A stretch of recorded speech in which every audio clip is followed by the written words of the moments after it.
Finalmente uma luz. Finalmente um respiro. Eu acho impressionante que eu, nos Estados Unidos, há 11 anos, consiga ter uma visão muito melhor do que se passa dentro do Brasil do que as pessoas que estão em Brasília o dia inteiro, cobrindo política o dia inteiro. Então, eu quero dar uma notícia para vocês. Olha aqui bem no meu olho. Em 2026, o candidato será... Prepare-se para duas notícias que a mídia tradicional esconde de você. Membros do sistema estão provando do próprio veneno. A esposa do Carequinha tentou uma viagem secreta aos Estados Unidos, achando que as sanções eram brincadeira. Ela foi barrada. A verdade sobre a Lei Magnitsky está vindo à tona e a Justiça Internacional está agindo nos bastidores. O PL já tem seu candidato para 2026. Vamos revelar quem é, com Paulo Figueiredo. Ele traz informações privilegiadas direto de Washington, que você não verá na imprensa nacional. Um verdadeiro patriota sabe quando encontra outro. Peço que se inscreva no canal e deixe seu like. Hoje de manhã, aliás, saiu também uma reportagem da Gazeta do Povo, cujo título é Republicanos articula compensação para liberar Tarcísio de Freitas para o PL, que trata justamente uma suposta articulação política para uma eventual candidatura do Tarcísio à presidência pelo partido do presidente Bolsonaro. Então, beleza. A reportagem do Metrópolis foi desmentida pelo Flávio, pelo Carlos, etc. Mas é inegável que tem alguma coisa acontecendo nos bastidores. Não à toa, está todo mundo reportando alguma coisa nessa direção. E o que deve ser feito? Bom, primeiro eu diria que o governador Tarcísio poderia, ele não tem a obrigação, como disse o Flávio, mas ele poderia, e eu diria até deveria desmentir a matéria publicamente. Segundo, bom, se fosse sobre mim eu desmentiria. Segundo, se de fato, como tem dito, não será candidato à presidência, pode também fazer um pronunciamento mais relevante. Quando ele disse que pretendia concorrer à reeleição do governo de São Paulo, foi um evento em Araçatuba, no interior de São Paulo. Não foi exatamente o evento mais televisionado do planeta. Então, eu acho que dá para fazer um posicionamento mais público nesse sentido. Um post no X já vai ter mais, 100 vezes mais alcance do que um evento no interior do estado. E assim fica claro, de fato, que ele é pré-candidato à reeleição do governo e não à presidência da República. E aí, como ninguém sabe o que vai ou não acontecer, inclusive sobre a candidatura do Tarcísio, nós temos reportagens como essa da Folha de São Paulo. Centrão já articula a candidatura de Ratinho como alternativa a Tarcísio de Freitas. E os jornais têm que se decidir. Porque... pensa comigo. Os jornais têm que se decidir. Ou Tarcísio está fechado e ele será o candidato, ou o Centrão já articula a candidatura de Ratinho como alternativa a Tarcísio. É o plano A, o plano B, o plano C, só falta combinar com você. Porque eu não sei quem vai ser o candidato. O que eu sei é o seguinte.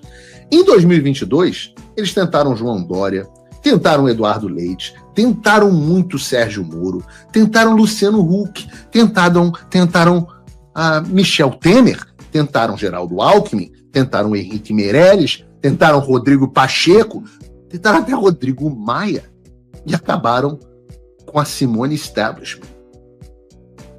O Centrão nos odeia. Eles querem qualquer um. O sistema não quer o candidato antissistema. E isso é óbvio. Só falta combinar com quem tem voto. Porque nem as maquininhas ainda são imbatíveis. Ora, você imagina, né? Tentar emplacar um Sérgio Moro como candidato. Ou tentaram muito.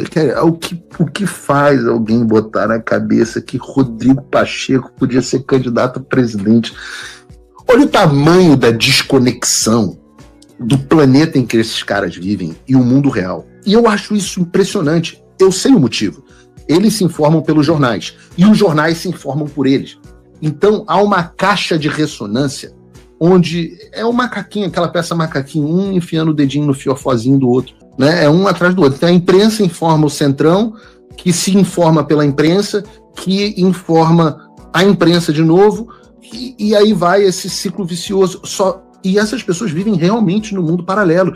Eu acho impressionante que eu, nos Estados Unidos, há 11 anos, consiga ter uma visão muito melhor do que se passa dentro do Brasil do que as pessoas que estão em Brasília o dia inteiro, cobrindo política o dia inteiro.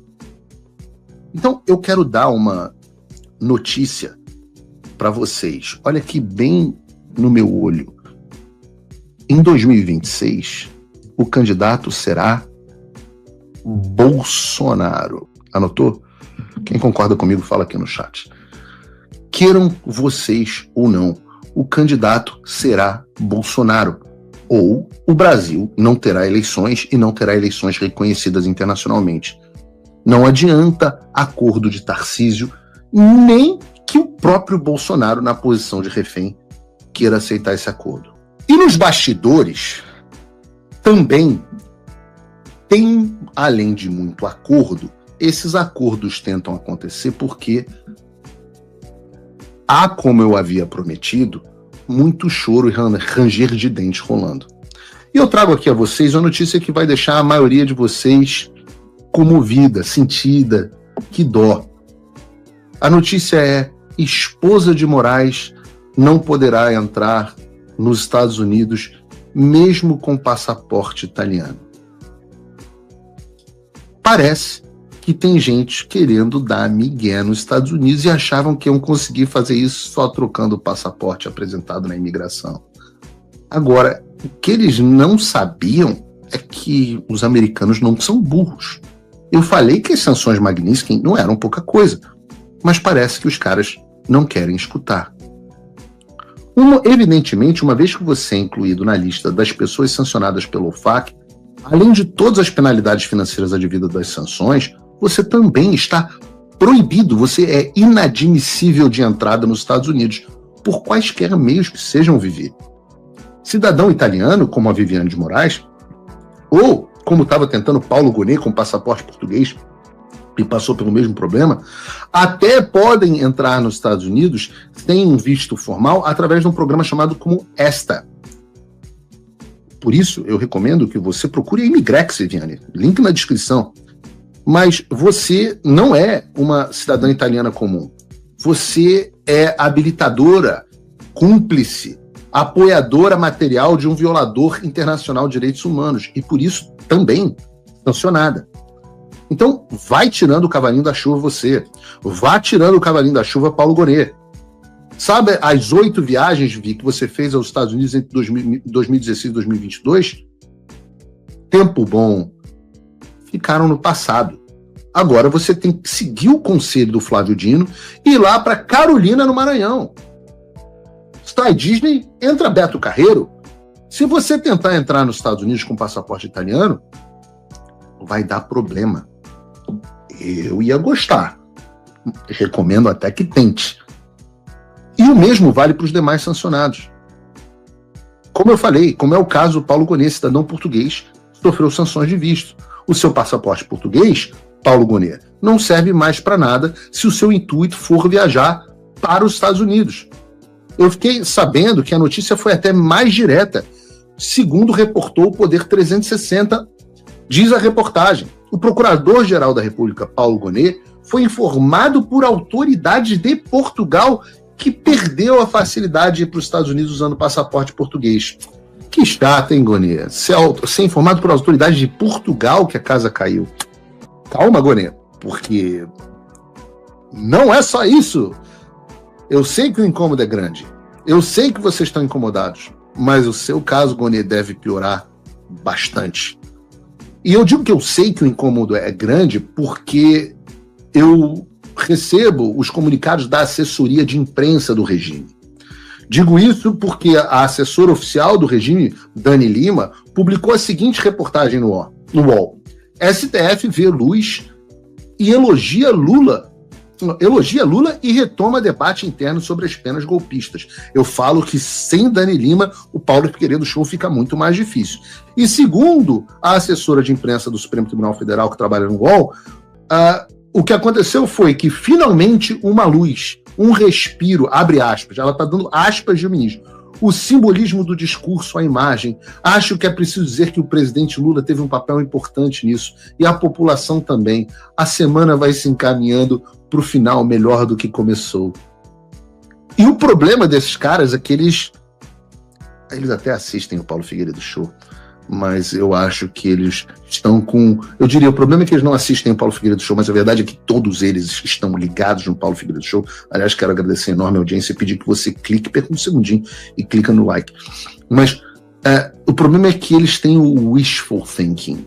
Né? Wishful thinking é uma expressão em inglês que é quando você não acredita na realidade, você acredita na sua esperança. Mas há uma leitura muito mais interessante no trabalho da assessoria do regime, porque eu acredito muito no poder das palavras, em como elas expressam não só o que você pensa conscientemente, mas inconscientemente. Reparem o que eles dizem aqui. Finalmente uma luz. Finalmente um respiro. Ou seja, o que eles estão dizendo é que eles estão se sentindo nas trevas, asfixiados. Se há uma luz, finalmente, é porque eles estão na escuridão. Se finalmente eles estão tendo um respiro, é porque eles estão sem ar.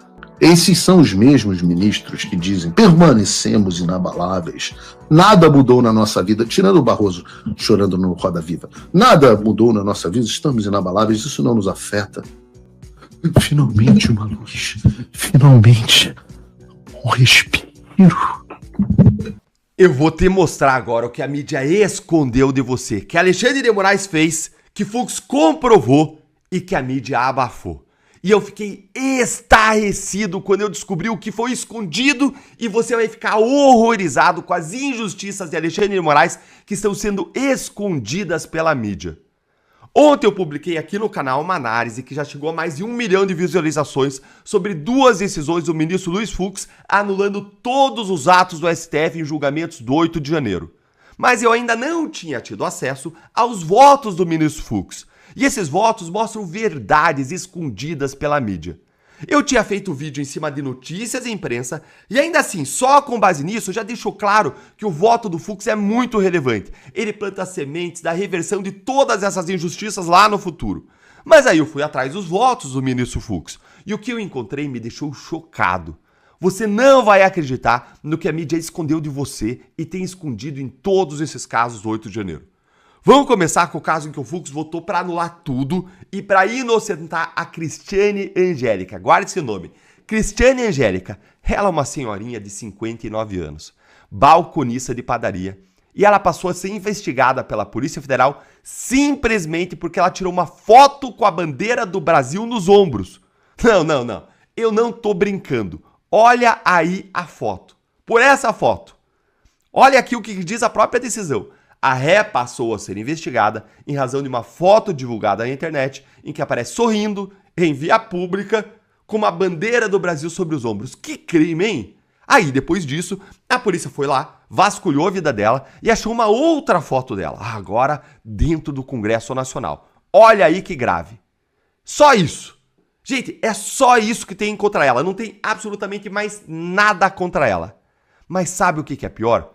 Você não vai acreditar nisto aqui. A Cristiane, ela tirou uma foto com o policial legislativo durante os atos. Olha aí a foto. Ela tirou a foto com esse policial, os dois ali sorrindo. E aí o policial foi ouvido como testemunha. E eu já vou te contar o que ele disse. Mas veja antes o que ela disse. Dá uma olhadinha aqui no que ela disse. A Cristiane, segundo o próprio depoimento dela, entrou no Senado com o restante do grupo de senhorinhas porque elas estavam fugindo das bombas de efeito moral de gás lacrimogênio que eram jogadas pelas forças de segurança. Essa é a história que ela conta aqui no depoimento dela, retratado aqui na decisão.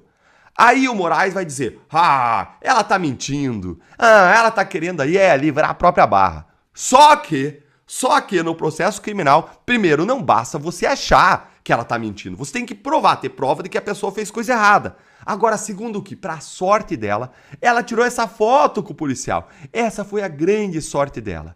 Porque foi possível localizar esse policial. E hoje ele virou promotor de justiça em Santa Catarina. Ou seja, ele acusa bandido. Ele processa criminosos. Ele defende a democracia de verdade. E ele foi ouvido. E sabe o que ele disse no testemunho dele? Com o juramento de dizer a verdade? Ele disse que a Cristiane estava sentada com a bandeira do Brasil, rezando no Senado Federal, e que ela não quebrou nada. Esse foi o depoimento dele. Olha só o que ele disse aqui no depoimento. Que a PGR não colocou na denúncia e que a mídia não mostrou para você. Olha aqui. No plenário do Senado Federal, as pessoas estavam sentadas, rezando, com bandeiras do Brasil, entre elas a acusada. Também informou que acompanhou a acusada por, no máximo, 30 minutos, período em que não a viu depredando o patrimônio público. É óbvio, gente, senhorinha, 59 anos, é lógico, estava lá rezando. Quem acha, em sã consciência, que ela está lá depredando o patrimônio público? Segue aqui. O plenário não foi quebrado. Eram senhoras que estavam orando, rezando com a Bíblia, Alexandre de Moraes, faixa do Brasil.